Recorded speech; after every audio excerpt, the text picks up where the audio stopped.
끈은 요나의 머리에 쪼임에 요나가 혼미하여 스스로 죽기를 구하여 이르되 사는 것보다 죽는 것이 내게 나으니이다 하니라.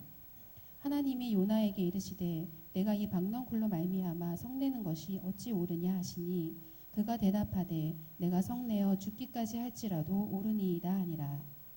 여호와께서 이르시되 내가 수고도 아니하였고 재배도 아니하였고 하룻밤에 났다가 하룻밤에 말라버린 이 박넝쿨을 아꼈거든 하물며 이 큰 성읍 니느웨에는 좌우를 분별하지 못하는 자가 12만여 명이요 가축도 많이 있나니 내가 어찌 아끼지 아니하겠느냐 하시니라.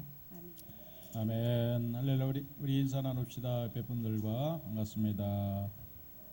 잘 오셨습니다. 네, 지난주보다 훨씬 더 멋있어 보이십니다. 인사합시다.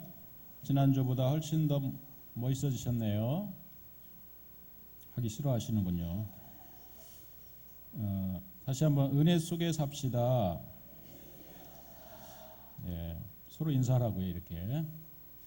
아주 오랫동안 남편을 위해서 기도했는데 남편이 참 교회 나올 생각을 하지 않습니다. 그래서 어느 날 아침에 새벽에 나오면서 남편의 구두를 가지고 교회에 나왔어요. 그래서 강대상 위에 올려놓고 하나님 이 구두의 주인이 속을 새깁니다. 그렇게 기도했는데도 하나님 왜 응답이 없으십니까? 하면서 기도했더니 참 하나님도 우스웠는지 정말 그 남편이 언젠가 다시 돌아오는 교회 나오는 그런 역사가 일어났다라고 하는 얘기를 들었습니다.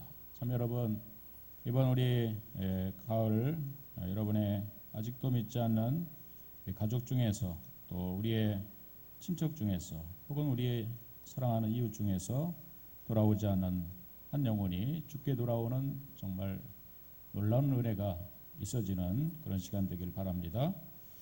말콤 글래드웰이라고 하는 사람은 미국의 유명한 작가입니다. 얼마 전에 쓴 티핑 포인트라고 하는 책을 통해서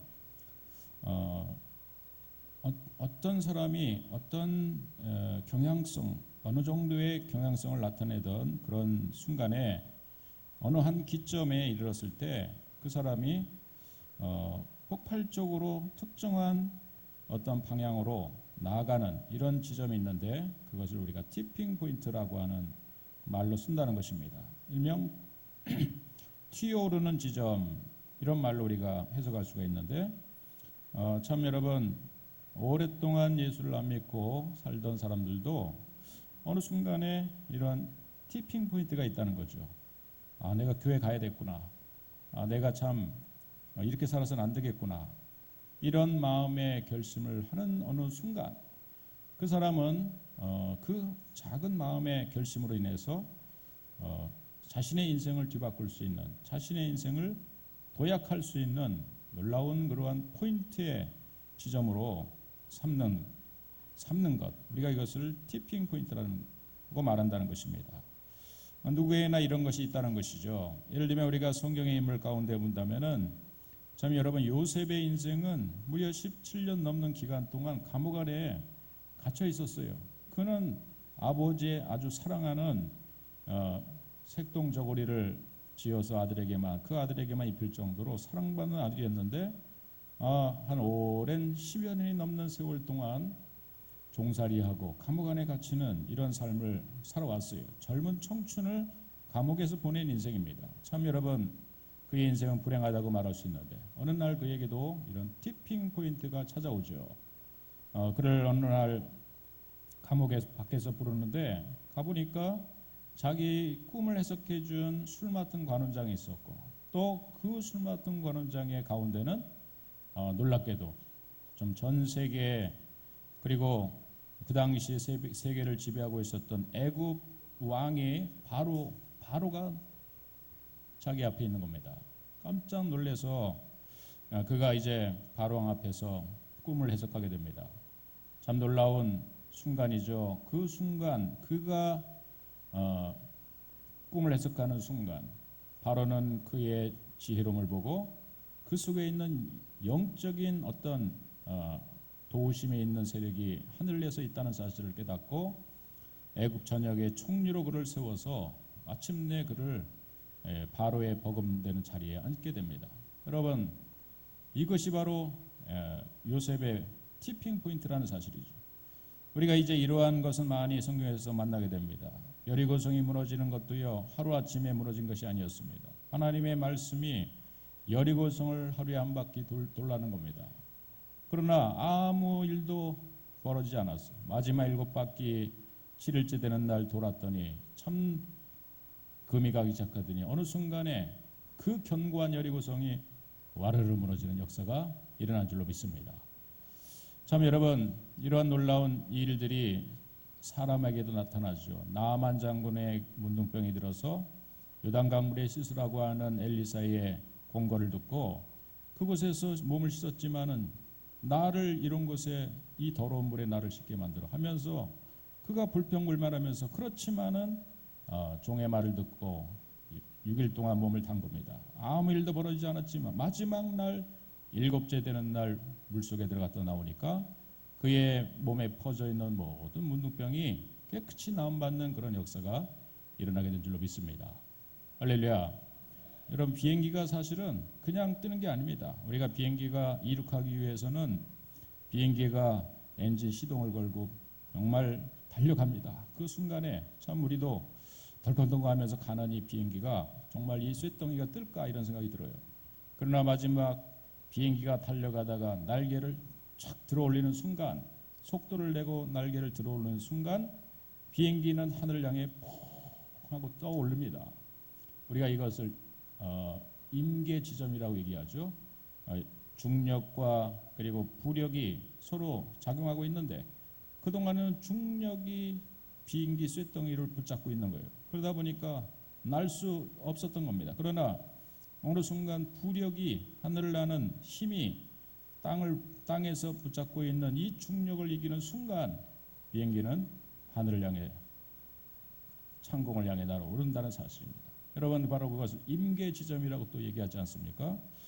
여러분, 우리가 믿음 생활을 해나가는 가운데, 우리의 인생을 살아가는 가운데도 자, 우리가 이렇게 살다가 죽는 것인가, 내 인생은 여기가 끝인가, 이런 생각을 할 때가 있어요. 그러나 우리 인생에는 몇 번의 그러한 티핑 포인트가 있는 것이 분명해요. 또 어떤 사람은 그것이 여러 번 있을 수 있지만 어떤 사람은 한 번 그런 정말 은혜의 임계 지점이라고 말하는 한 지점이 있어요. 그 티핑 포인트가 있는 겁니다. 그 지점에 하나님의 은혜를 경험하는 거죠. 참 죄악된 그런 사람들이 어느 순간에 하나님의 은혜인 줄 알고 그 은혜를 은혜로 여기며 새로운 인생을 살아가는 그런 사람들, 그런 사람들의 스토리가 성경에 나와 있는 인물들이 아니겠습니까? 사도 바울이 그 이전에는 예수 믿는 사람을 잡아 죽여야 된다라고 하는 사고방식, 그의 인생관, 그런 철학으로 철저히 무장되어 살아갔던 아주 그 당시에 보면은 가장 똑똑한 사람이라고 생각했지만, 그러나 내가 똑똑한 것이 아니다라고 하는 사실을 다메섹 도상에서 부활하신 예수님을 만나는 순간, 그의 눈이 어두워지는 순간, 그리고 눈을 다시 뜨는 순간 그에게는 새로운 세상이 펼쳐져서 고린도전서 15장 10절에 보면 그는 이렇게 고백합니다. 그러나 나의 나된 것은 하나님의 은혜로 된 것이니 내게 주신 그의 은혜가 헛되지 아니하여 내가 모든 사도보다 더 많이 수고하였으나 내가 아니요 오직 나와 함께 하신 하나님의 은혜로다. 할렐루야. 여러분, 참 은혜라고 하는 말이 우리가 늘 교회에서 쓰죠. 참 오늘도 은혜 받았습니다.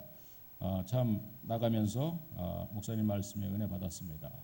이렇게 말하는 사람이 3명이 딱 계십니다.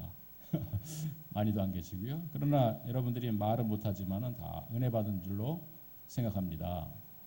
그렇게 이제 우리가 서로 요즘 어떻게 사업이 잘 되시는데 참 비결이 뭡니까? 그러면 이제 우리가 참 우리 예수님 잘 믿는 그런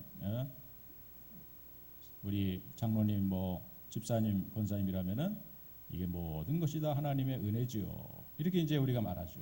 참 여러분, 그렇게 한번 고백해 볼까요? 모든 것이 하나님의 은혜입니다. 자식이 어떻게 이렇게 잘 되십니까? 자식이 어떻게 이렇게 성공했습니까? 예, 다 제 머리 닮아서 그렇죠, 뭐. 이렇게 이제 얘기하면은 참, 네 잘났다 이렇게 소리 듣습니다. 그러나 다 하나님의 은혜지요. 이렇게 이제 우리가 대답한다면은 모든 것을 다 얘기하는 거죠. 여러분, 은혜라고 하는 것은 바로 모든 걸 덮는 겁니다. 은혜는 모든 것을 가능하게 하고요. 은혜 받은 사람이라면은 그 사람은 과거에는 정말 참으로 죄악된 인생을 살았지만은 어느 순간에 은혜를 한번 경험하면은 아, 이게 은혜구나. 말은 은혜라고 하는 말을 하지 않지만 뭔가 하나님의 은혜라고 하는 사실을 깨닫는 그 순간 참 그 사람은 인생의 티핑 포인트를 경험하게 된다는 사실이죠. 뭔가 사고방식을 바꾸고 인생관을 바꾸면서 뭔가 삶의 이제 하나님이 정하신 바른 삶의 목적을 향해서 그렇게 달려가는 그런 사람으로 분명히 변화된다는 사실이에요. 참 우리가 이것을 기대하면서 우리가 여러 가지 교회 안에서 사역을 하는 것입니다. 참 우리가 설교를 1년에 52주에서 한 주에 한 서너 번은 제가 설교하지 않습니까? 새벽마다 또 하지 않습니까? 근데 사람이 변화될까 생각합니다. 그러나 여러분, 물도요 90도 정도까지는 별로 들여다보기에는 끓는 것 같지 않아요. 그러나 마지막 100도가 딱 되는 순간 물은 끓여가지고요 라면을 집어넣으면 맛있는 라면이 되지 않습니까? 그러니까 하나님의 은혜로 결국 우리가 말씀과 성령의 은혜로 우리가 오늘도 이 교회 성전에서 우리가 살아가는 거예요. 꾸준하게 그 은혜의 도가니 안에 우리가 있다 보면은 나도 모르게 끌어오르고 나도 모르게 100도가 돼가지고요. 나중에는 나뿐만 아니라 다른 사람도 변화시킬 수 있는 그런 사람으로 변화되는 것입니다. 여러분 이것이 가능한 것을 믿으시길 주임으로 축원드리겠습니다. 우리 교사 선생님들도 아이들을 가르치면서 참 아이들이 언제 변화될까?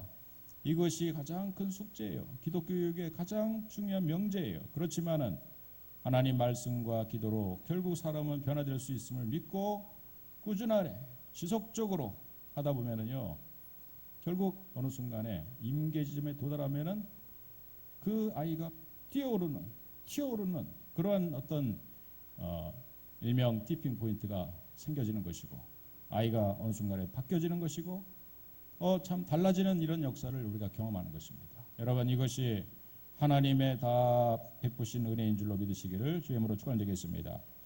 자 이제 이러한 우리가 이 9월달 하나님의 은혜라고 하는 큰 명제로 함께 말씀을 나누고 있는데 이제 요나가 드디어 은혜를 은혜로 알기 시작합니다. 은혜를 은혜로 깨닫기 시작해요. 여러분 세상 살다가 물고기 뱃속에 들어갔다가 3일 만에 다시 살아나는 이런 기적을 경험했던 사람이 누가 있습니까? 감히 그것은 인간이 한 일이 아니라 그 일은 하나님이 하신 일임을 드디어 이 요나가 깨달아요. 그전에는 아마도 요나는 선지자로서 잘 나가는 선지자로서 그가 하나님 말씀을 어길 정도로 이렇게 자기 나름대로의 뭔가가 있었던 것 같아요. 나는 분명히 내 주관, 내 생각은 니느웨 사람이 구원받아서는 안 된다라고 생각하는 그러한 사람이고 그래서 하나님 말씀임에도 불구하고 뻔뻔하게 하나님 말씀하시는 반대편 다시스로 도망했던 사람이 요나였다는 사실이에요. 그러나 풍랑이 일게 만들고 풍랑 속에 물고기를 하나님이 준비해서 요나를 삼키게 하시고 그 물고기 뱃속에서도 살아남아서 이 요나를 물고기가 죽이려고 한 것이 아니라 살리려고 했고 물고기 뱃속의 그 크기는 결국 요나가 은혜 받을 그릇이었다는 사실이에요.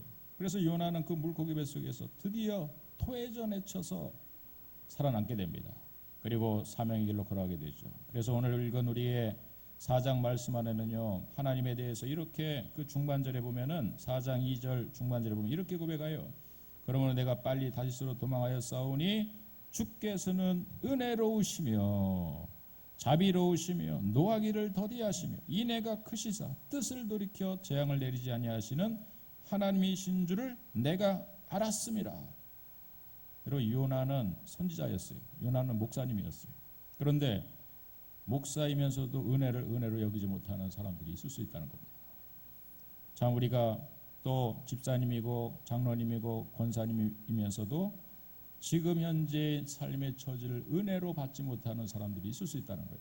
요나가 그랬다는 사람입니다. 요나는 하나님이 은혜로우신 하나님이라는 사실을 언제 고백했냐? 물고기 뱃속에 살아남는 다음에야 은혜로우시는 하나님이라는 사실을 고백하고 있는 겁니다. 은혜, 이게 은혜구나. 야, 이게 물고기 뱃속에서도 살아날 수 있는가? 사람이 물고기 뱃속에서도 정말 그 속에 3일을 갇혔다가 나올 수 있는 것이 있을 수 있겠는가? 생각해 보니까 은혜인 거예요. 참 이런 은혜를 깨닫는 어떤 티핑 포인트, 그걸 은혜를 은혜로 알고 그 은혜의 사실 앞에서 감격하고 고백하고 이럴 수 있는 이런 사람, 여러분 우리 푸른교회 성도님들이 되어지기를 주님으로 축원드리겠습니다. 우리가 심각한 그러한 질병 속에서 고침을 받고 심각한 죽을 병에서 고침받고 죽을 사고의 위험 속에서 살아나고 교통사고가 났는데 그 안에서 정말 극적으로 내가 살아나고 또 지진이 일어났는데 지진 속에서 구조를 받고, 물론 그런 극적인 일도 일어나면은 우리가 더 은혜를 체감할 수 있겠죠. 은혜를 절감할 수 있겠죠. 그러나 여러분 꼭 그런 일이 굳이 일어나야 되겠습니까? 여러분 제가 그렇게 일어나도록 기도할까요? 여러분의 큰 사고가 일어나서 그 속에 살아남는 우리 성도님이 되어서 은혜를 체감하게 하소서. 그런 기도를 할까요 말까요? 네? 여러분 그런 사고와 사건을 경험하지 않고도 평상시에 하나님의 은혜를 늘 절감하면서 살아간다면 참 여러분 얼마나 행복한 사람입니까? 은혜를 은혜로 깨달을 수 있는 시간 되기를 주님으로 축원드리겠습니다. 그래서 그냥 습관적으로 하나님의 은혜입니다. 참 오늘도 하나님의 은혜가 오늘도 있을 것을 믿습니다. 우리가 예배 시간에 나오면서도 동일한 목사님, 10년 동안 봤던 목사님, 또 그 목사님이 설교하는데 오늘도 그 얘기가 그 얘기겠지 하면서 오지만은, 그러나 그래도 하나님의 은혜는 분명히 있을 수 있겠지, 나에게 주시는 하나님의 정말 은혜가 있겠지 하는 기대감을 가지고 오늘 나온 사람들은 큰 은혜가 오늘도 임하게 될 줄로 믿습니다. 그런 평상시 속에 우리가 한번 은혜를 자꾸 이렇게 눈을 열어서 한번 보려고 하는 자세가 필요할 줄로 믿습니다. 영국의 목사님이면서 지금 찬송가 작가 존 뉴턴, 우리 나 같은 죄인 살리신 주 은혜 고마워 찬송, 우리가 유명한 이 찬송가를 쓴 존 뉴턴 목사님이 천국에 가면은 깜짝 놀랄 일 3가지가 있다는 겁니다. 첫 번째는 그 사람이 틀림없이 천국에 와 있을 거라고 생각했는데 가보니까 그 사람이 없는 거예요. 저희 영상을 좀 아까 이제 천국과 지옥 갔다 온 영상을 보려고 그랬는데 우리 시간상 9시 뵈면 봤습니다. 궁금한 사람은 집에서 한번 찾아보시기 바랍니다. 예. 천국에 가보니까 깜짝 놀랄 일 첫 번째는 저 사람은 분명히 천국 올 거라고 생각했는데 그 사람이 없는 거예요. 이게 놀랄 일. 두 번째, 저 사람은 분명히 천국 올 사람이 아닌데 불구하고 저 사람이 천국 와 있다는 것 앞에 놀라고. 세 번째 뭐라고요? 나 같은 사람이 천국 와 있다는 것에 대해서 놀란다는 사실이에요.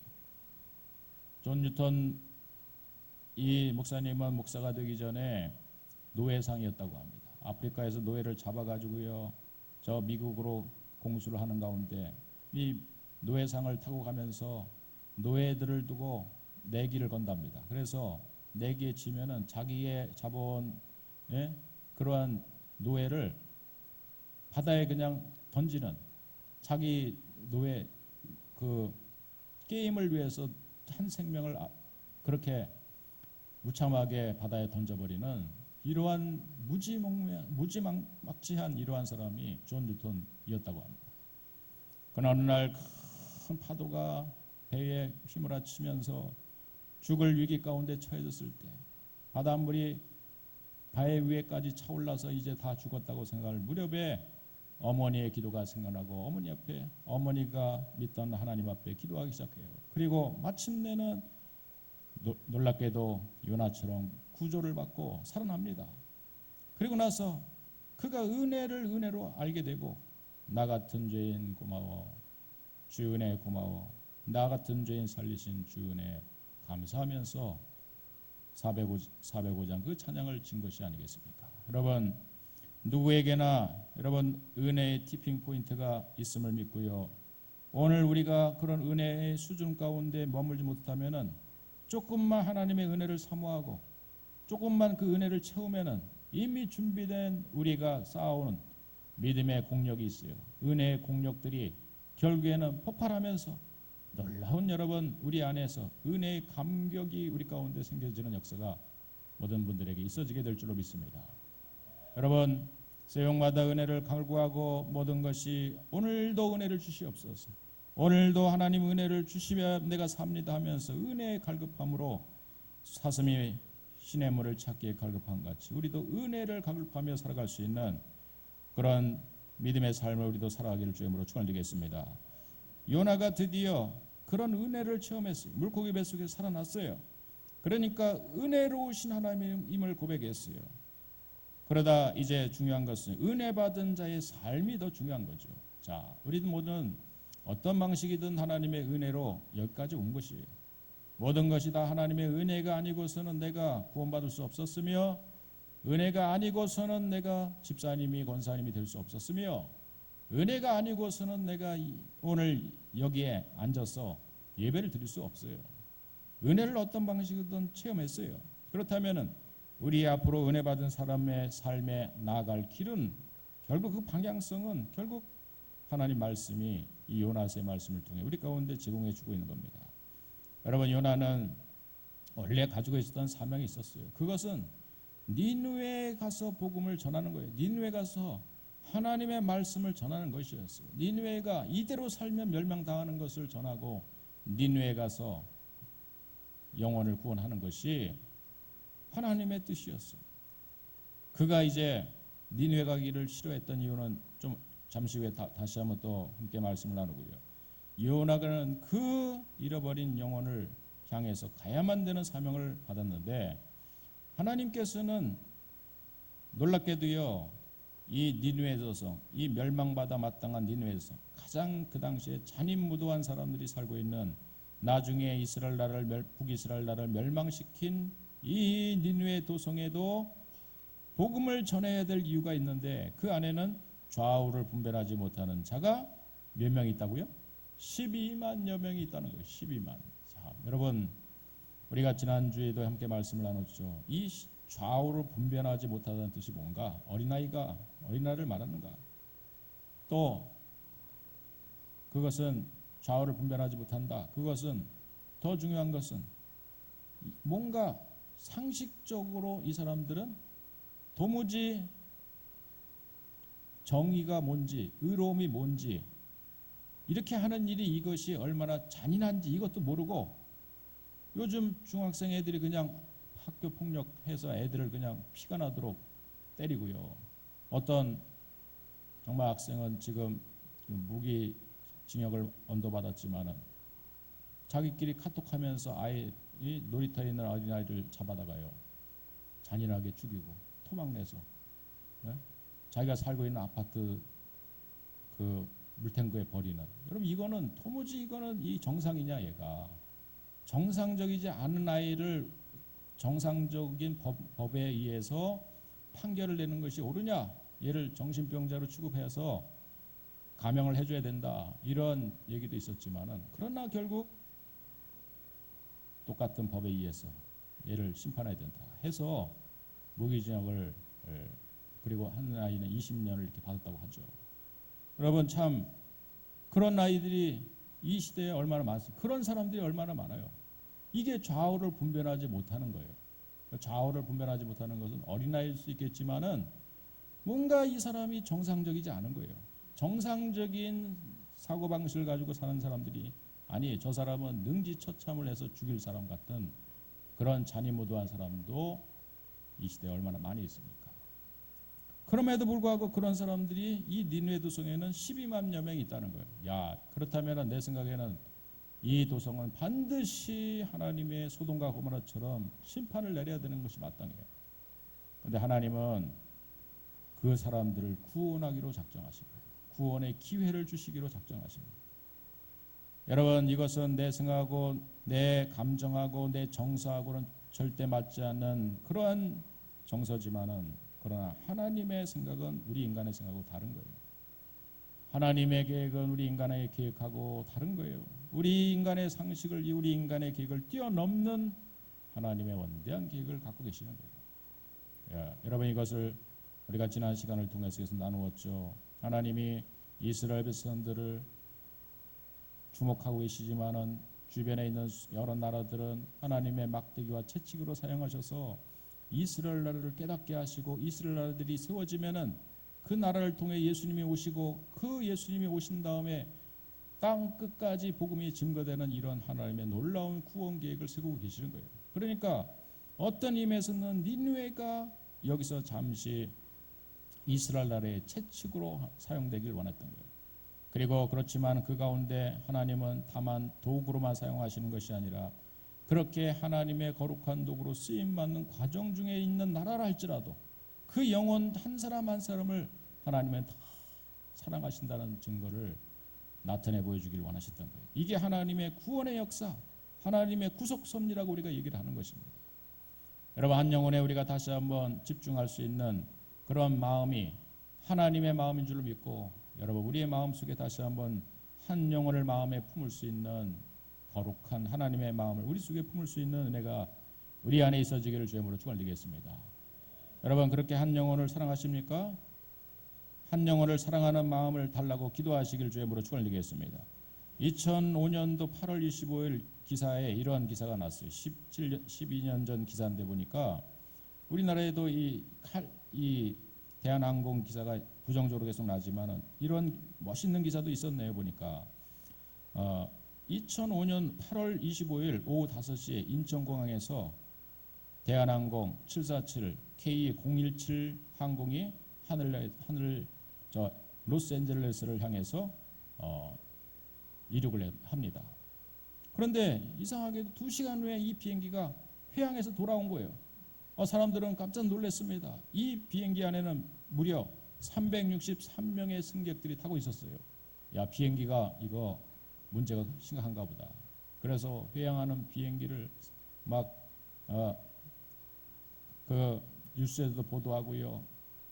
그러면서 이 회항하는 비행기에 대해서 사람들이 관심을 가졌어요. 알고 봤더니요. 다른 이유가 아니라 이 회항하는 비행기가 출발하자 인천공항을 출발하자마자 한 10분 후에 4살 난 어린아이가 함께 타고 있었는데 그 아이가 열이 나기 시작한 거예요. 아주 불덩이가 된 겁니다. 이 기장이 혹시 기내 의사가 있으면은 좀 진단 좀 해주십시오. 의사가 마침 있었어요. 열난 아이를 진단했더니 이 아이가 뭐 흔히 일어나는 열 나다가 해열제 먹으면 떨어지는 그러한 열이 아니라 심각한 그런 질병임을 진단하고 이 아이를 빨리 응급실에 보내지 않으면 안 된다는 겁니다. 기장은 여기서 결단을 내리죠.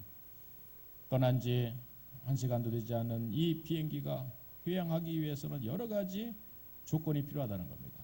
알고 봤더니요. 비행기 안에는 엄청난 기름을 이제 항공료를 싣고 13시간이 넘는 비행을 하기 위해서는 기름이 가득 찬 거예요. 그런데 그 기름은요. 정확히 LA 항공의 그 LA 그 공항에 도착하는 그 지점까지 항공 기름이 그 안에 내장되어 있는 겁니다. 그런데 이거를 그 실은 채로 그냥 착륙을 하게 되면은 비행기 무게로 인해서 큰 사고가 나고 또 사고가 잘못 나서 불꽃이 다 튀어서 이것이 기름에 옮겨 붙으면은요 비행기에 엄청난 사고가 난다는 거예요. 그래서 비행기 기름을 회항을 할 때 바다에 버려야 된다는 겁니다. 바다에 버리는데요, 우리는 바다에 그것이 이제 뿌려지면은 바다에 오염이 되지 않겠냐고 생각하는데 항공 기름이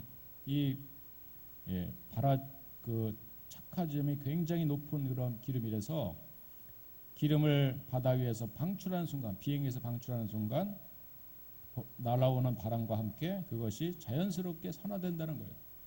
그래서 결국 항공 기름을 다 방출하고 2시간 만에 인천공항에 다시 한번 도착했다는 겁니다. 회양을 했다는 것입니다. 그리고 어린아이는 긴급하게 응급실에 보내고요. 결국 그 아이가 그로 인해서 살아났다는 겁니다. 근데 이제 이 72.6톤에 해당하는 기름을 쏟아 넣었는데 이 기름값이 따지고 보니까 약 4천만 원, 또 이륙과 착륙할 때 든 비용, 또 연결 승객 관련된 비용까지 합치면은 무려 이날 회항을 결정하고 나서 든 비용이 5천만 원 들었다는 겁니다. 5천만 원이 넘게 들었다는 겁니다. 여러분 5천만 원을 썼어요. 뭐 때문에 썼습니까? 아이가 열나는 것 때문에.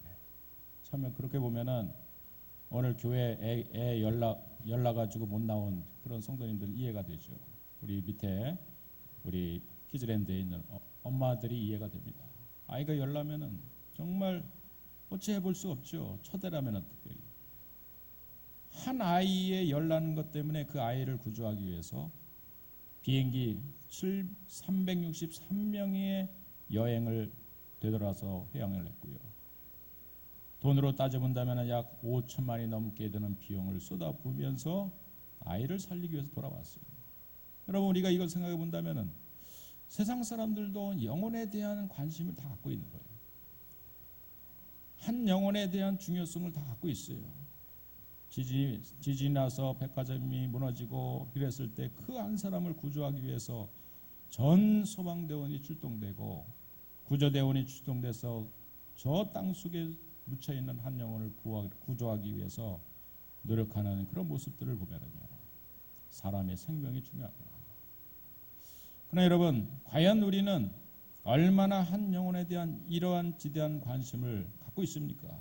이거는 세상 사람들도 그냥 살아있는 생명의 중요성을 아는 거지 그 사람의 영혼에 대한 중요성을 모르잖아요. 그 영혼이 나중에 지옥 가고 천국 가야 되는 이러한 행로에 대해서는 알지 못하는 사람들도 영혼에 대한 중요성을 알고 있다면, 여러분 오늘 이 자리에 있는 우리 푸른교회 성도님들은 또 우리가 하나님의 은혜를 받아 누린 사람이라면, 내가 구원받은 것이 하나님의 은혜라고 생각하는 사람이라면 우리도 역시 한 영혼을 구원하는 일에 더 최선을 다하고 관심 기울이고 노력하는 그런 자세가 마땅히 여러분 우리가 가야 될 길인 줄로 믿습니다.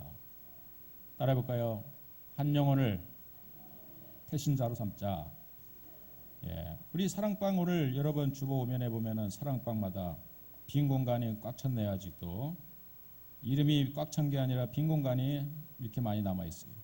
오늘 예배가 끝나고 내려가면서 식사하면서 오늘 말씀을 은혜로 받은 모든 사람이라면은 나의 사랑방에서 다른 한 사람이 한 명이 아니에요. 여러분 사랑방에서 한 명은 한 명을 작정해서 다음 주에 이 공간을 이 빈 여러분 자리를 가득 채울 수 있는 우리 푸른교회 성도님들 되기를 주님으로 축원드리겠습니다. 여러분 영혼에 대한 중요성을 알지 못하는 요나, 그러나 이제야 은혜 받은 사람으로서 그 영혼에 대한 중요성을 알고 니느웨로 가서 말씀을 전합니다. 놀라운 일이 벌어집니다. 저 사람은 도무지 구원받을 사람이 아니라고 생각했던 사람들, 이 사람만큼은 절대로 구원받으면 안 된다라고 생각했던 이 니느웨 사람들이 한꺼번에 집단적인 회개를 하는 거예요. 이 과정이 이제 어떤 성경학자에 보면은 아주 이 시기에 이상한 일이 벌어졌다는 거예요. 하늘의 천지를 분간하며 이거를 점괘를 치는 이런 습관이 있었던 니느웨 도성에 하늘나라에서 개기일식 뭐 혹은 개기월식 이런 현상이 일어났는데 하늘이 핏빛으로 변하고 기이한 현상이 이 도성에 사실 일어났다는 거예요. 하나님이 그러한 천지까지도 움직이시면서 니느웨 사람들에게 회개할 준비를 다 하게 만들었던 거예요. 그러다 저 예루살렘 이스라엘 땅에서 사역을 했던 요나라고 하는 사람, 당시에 미가 선지자 혹은 당시에 또 호세아 아모스 선지자와 동시대에 활동했던 특별히 왕궁 안에서 유명한 그러한 선지자였던 요나가 자기 나라에 와서 하나님의 심판의 메시지를 전하니까 원수의 나라에 딱 들어와서 심판을 얘기하니까 사람들은 왕도 깜짝 놀래고 백성들도 깜짝 놀라면서 그러면서 특별히 하늘에서 이런 천재 지변이 일어나는 이런 상황을 경험한 이 니느웨 도성 사람들이 한꺼번에 집단적인 회개가 일어나는 거예요. 여러분, 어쩌면 이것이 또 하나님의 티핑 포인트가 된 것이죠. 바로 이 니느웨 도성에 하나님의 회개할 준비를 이미 다 갖춰놨다는 사실이에요. 어쩌면 여러분, 우리는 그냥 가서 전했는데 그냥 쉽게 교회에서 하라는 대로 또 하고 여러 번 시작했는데, 하나님이 예비하신 은혜 받을 톡 하면은 터질 이럴 사람이, 예? 정말 그냥 교회 갈래 그랬더니 어느 순간 그냥 따라올 한 영혼이, 여러분, 이미 준비된 한 영혼이 분명히 있을 줄로 믿습니다. 할렐루야. 저도 생각해 보니까요, 중학교 2학년 때 제가 간증 한번 한 적이 있죠. 교회에서 주보 가지고 가라 가지고 갔는데, 그때 이제 혼자 쭈삐쭈삐 대고 있는데 교회 담벼락에 초등학교 6학년 제 동창이 있었습니다. 근데 이제 저는 거기서 망설였어요. 들어갈까 말까 하는데, 그 친구가 변강현이라고 하는 친구인데, 제가 교회 끼꾸대 있으니까 야 교회 가자 그랬더니 나는 교회 가기로 이미 준비돼서 교회 문까지 온 거예요. 그래서 걔가 나를 딱 데리고 교회 문에 들어갔는데 걔가 전도상 받지 않았습니까? 저 때문에. 저는 다 준비됐는데. 여러분, 이런 사람이 분명히 있을 줄로 믿으시기를 주님으로 축원드리겠습니다. 걔가 전도했느냐? 내가 스스로 간 거지, 사실 따지고 보면. 그러나 교회 문에서 얼쩡대고 있는 나를 데리고 들어간 것 때문에 전도상 받은 거예요. 여러분, 이번에도 하늘나라에서 전도상을 꼭 받기를 주님으로 축원드리겠습니다. 준비된 영혼이 있다는 것을 믿으시기 바랍니다. 이게 우리가 한 일이 아니라 익은 고구마, 여러분 우리가 보면은 찔러보면 익은 고구마도 있고 덜 익은 고구마도 있어요. 그러나 찌는 것은 누구냐면은 내가 찌는 것이 아니라 불이 찌고 있는 거예요. 가마솥에서 고구마를 찌고 있는 거예요. 우리가 할 일은 뭐냐면은 찔러보는 거예요. 쭉 찔러봐가지고 아 익었느냐, 아 푹 찔렀는데 덜 익었느냐, 또 설 익었느냐, 익은 고구마만 나는 끊어내면 되는 거예요. 하나님이 이미 다 성령의 불로 은혜의 불로 다 익혀주셔가지고 준비된 영혼이 반드시 우리의 삶의 주변에, 이 용현동에는 반드시 있을 줄로 믿습니다. 할렐루야. 젓가락 하나 들고 나갑시다. 할렐루야. 옆 사람에게 인사합시다. 젓가락 들고 나갑시다. 뭔가 해야죠. 그러니까 말을 해야죠. 여러분, 교회 가자 한마디 하는 사람이 있어야지 그 사람도 교회 오는 거예요. 요나는 그러한 사람이었습니다. 이제 그러나 은혜 받은 사람은 결국 하나님의 비전과 하나님의 방향과 하나님의 시선을 함께 쫓아가는 사람이 은혜 받은 자의 삶의 방향이고 목적이라는 거예요. 또 은혜 받은 사람은요, 반드시 그 마음 안에 품고 있는, 사실은 그 안에서 아직도 용서하지 못하는 마음이 남아있는 것이 사실이에요. 4장 1절에 보면은 요나가 이런 물고기 뱃속에서 뛰어나와가지고요 살아났으면은 이제 진짜 은혜 받은 사람이고, 그랬다면은 요나는 감정은 생각까지도 마음까지도 감정까지도 그의 성격까지도 바뀌어져야 되는데, 요나가 보니까 4장 1절에 보니까 요나가 매우 싫어하고 성내며 아직도 여전히 물고기 뱃속에서의 살아난 경험을 갖고 있음에도 불구하고 아직도 성깔이 남은 거예요. 아직 성질이 남았어요. 그래서 저 니느웨 백성들은 아직도 구원받지, 자기가 전해가지고 집단적인 회개가 일어났음에도 불구하고 그것에 대해서 못마땅한 거예요. 그러면서 여전히 싫어하고 성내는 요나의 모습을 보게 돼요. 여러분, 이게 은혜 받은 자의 모습입니까? 이런 과정이 왜 생겼는지를 지난 철야 예배 때 잠시 우리가 말씀을 나눈 적이 있어요. 사실 요나는요, 당시에 주전 793년부터 795년 사이에 활동했던 선지자였는데, 그때 함께 선지 활동을 했던 사람이 호세와 아모스였어요. 열왕기하 14장 25절에 보면은 이 요나는요, 요나에 대한 행적이 잠시 나오는데, 아미떼의 아들 선지자 요나를 통하여, 중반절에 요나를 통하여 하신 말씀과 같이 여로보암 2세입니다. 여로보암 2세가 이스라엘 영토를 회복하되, 요나가 한 행적 중에서 요나가 전쟁을 할까요 말까요 할 때 여로보암 2세가 와서 물어볼 때 전쟁을 결정하는 것도 사실은 왕이 아니라 선지자가 해야만 되는 겁니다. 선지자가 하나님의 명령을 받아서 지시를 하는데 당시에 그만큼 여로보암 왕과 요나는 정말 궁중에서 선지를 할 만큼 유명한 선지자였다는 것을 알 수가 있는 거예요. 요나는 그렇게 유명한 선지자예요. 또 자기의 말에 따라서 북이스라엘의 영토를 확장시켰던 그러한 공적을 가지고 있는 겁니다. 그러니까 요나는요 얼마나 사실은 당시에 잘 나가는 선지자인지 몰라요. 또 영토를 확장하는 이러한 일에 앞장섰기 때문에 그는 국가적인 공헌도가 높은 그러한 애국자 선지자였음을 알 수 있는 것입니다. 그런데 가는 날 갑자기 요나에게 원수 나라 저 니느웨에 가서 하나님 심판을 말씀을 전하라고 하니까 그게 못마땅한 거예요.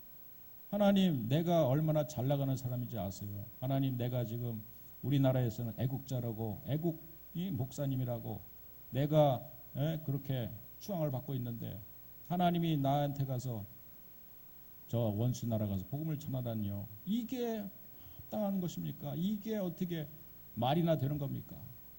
그러면서 도무지 그 상황을 받아들이지 못하는 거예요. 그런데 그거를 물고기 뱃속에서 나와서도 결국 그 상황을 여전히 받아들이지 못하고 있는 요나의 모습을 보게 돼요. 요나는 마지막 하나님이 박넝쿨의 교훈을 통해서 잠시 정말 햇빛 쬐일 때는 박넝쿨을 자기의 햇빛을 가릴 때는 정말 그 조그만 것 앞에서 고마워하다가 그것에 의해서 기뻐하다가 뜨거워서 박넝쿨이 말라 비틀어져 가지고 햇빛이 그냥 노출되니까 그것 앞에서 짜증을 내고 있는 요나의 모습을 보면서 야, 네가 그렇게 대단한 사람이냐? 네가 그렇게 잘 나가는 사람이냐? 그저 네가 아무리 잘 나가도 내가 한번 너를 훅 입김만 부르면 너는 한순간에 날아가 버리는 그런 연약한 존재다. 하물며 하나님께서 이 하룻밤 사이에 말라버린 이 박넝쿨도 하나님의 섭리 가운데 있거늘 이 땅에 살고 있는 이 좌우를 분별하지 못하는 12만여 명을 내가 죽여야 되겠느냐 이런 말씀을 하시는 거예요. 그러면서 결국 이 메시지는 뭐냐면은 이 요나가 아직도 가지고 있는 이 성깔, 이 성질에 대해서 계속해서 하나님은 책망하고 계시는 거예요, 사실은. 여러분, 진짜 사람이 변화될 수 있는가? 우리가 은혜라고 하는 것이 결국 무엇인가? 은혜 받은 사람들의 삶의 모습은 무엇인가? 요나서의 말씀은 여기서 맞춰지고 있어요. 요나는 변화되었다라고 하는 말씀이 없어요. 어쩌면은 여기에 등장하는 요나는 우리 자신이라고 생각을 하라고 말씀하시는 거예요. 하나님의 책망을 듣고 네가 그렇게 아직도 여전히 은혜 받은 하나님의 은혜 가운데 사는 사람이지만 내가 싫어하는 건 싫어하고 내가 승질난다고 성내고 이런 인생을 사는 것은 결국 은혜 받은 자의 삶이 아니다라고 하는 것을 깨닫게 하기 위해서 요나서의 말씀을 이렇게 끝내고 있는 것입니다. 여러분, 오늘도 은혜 받은 사람으로 삶을 살아가기 원하신다면 모든 것을 다 은혜로 받으시기를 주의 이름으로 축원드리겠습니다. 우리에게 놀라운 성경 구절 하나가 있죠. 그것은 디모데전서 4장 4절 5절에 보면 하나님께서 지으신 모든 것이 선함에 감사함으로 받으면 버릴 것이 없나니 하나님의 말씀과 기도로 거룩하여집니다. 감사함으로 받으면 버릴 것이 없어지는 거예요. 이 말씀은 우상 앞에 바쳐진 음식을 두고 서로 감나누막을 하고 있는 거예요. 저걸 먹어야 되냐 말아야 되냐.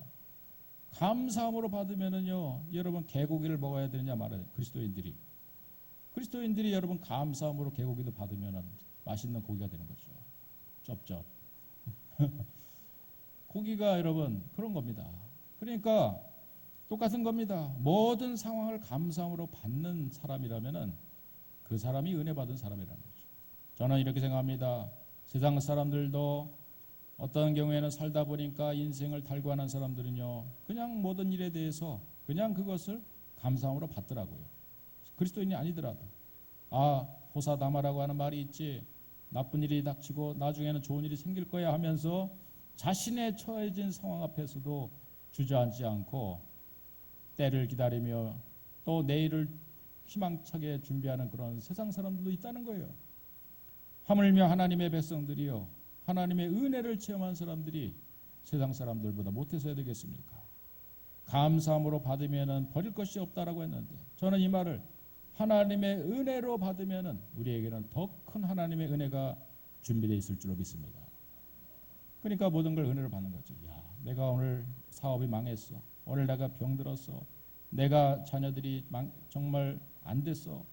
그러더라도 그 이후에 하나님이 주실 은혜를 기대한다면은 물고기의 뱃속에서 이 요나를 토해져 내치는 이런 하나님의 극적인 하나님의 은혜를 하나님이 준비하십니다. 인생의 티핑 포인트는 여러분 지금까지 우리 인생 가운데 되어져 왔지만 은혜를 은혜로 여기며 오늘도 은혜로 살기로 결정하는 사람들에게는 매일매일의 삶이 뛰어오르는 여러분 사슴처럼 외양가에서 나오는 송아처럼 기뻐 뛰며 하늘을 향해서 뛰어오르는 도약하는 그런 인생을 모두 다 살게 될 수 있을 줄로 믿습니다. 우리 부흥교회 성도님들이 그런 은혜 가운데 살고 은혜 안에 뛰놀며 은혜 안에 기뻐하며 살아갈 수 있는 그런 인생을 살아가기를 주의 이름으로 간절히 축원드리겠습니다. 함께 기도합시다. 주여, 오늘도 주께서는 은혜로우시며 자비로우시며 노하기를 더디하시며 인애가 크시사 뜻을 돌이켜 재앙을 내리지 아니하시는 하나님이신 줄을 내가 알았습니다. 주여, 오늘 이 요나의 고백이 진심의 고백이 되기를 소원합니다. 하나님은 은혜로운 하나님이기에 오늘도 우리가 은혜 안에 뛰놀며 은혜 안에 기뻐하며 은혜 안에 감사하며 사는 주의 백성들이 되게 하시려고 우리에게 때로는 어려움도 주시고 고난도 주시고 질병도 주시고 고통도 주시고 눈물도 주신 줄로 믿습니다. 합력하여 선을 이루실 하나님, 또 모든 것을 은혜로 받으면 버릴 것이 없을 줄로 믿어 감사함으로 받으면 버릴 것이 없을 줄로 믿어 모든 상황을 내가 다 은혜로 받습니다. 은혜로 수용합니다. 하나님, 그 은혜가 빚어서 참으로 하나님이 놀랍게 준비하실 정말 우리를 뛰게 만들고 우리를 감격스럽게 만들 우리를 뛰놀게 만들 은혜 안에 뛰놀게 만들 그런 은혜를 오늘 우리들 가운데 예배해 주신 줄로 믿습니다. 은혜의 깊은 세계 속으로 날마다 걸어갈 수 있는 우리 모든 주의 권속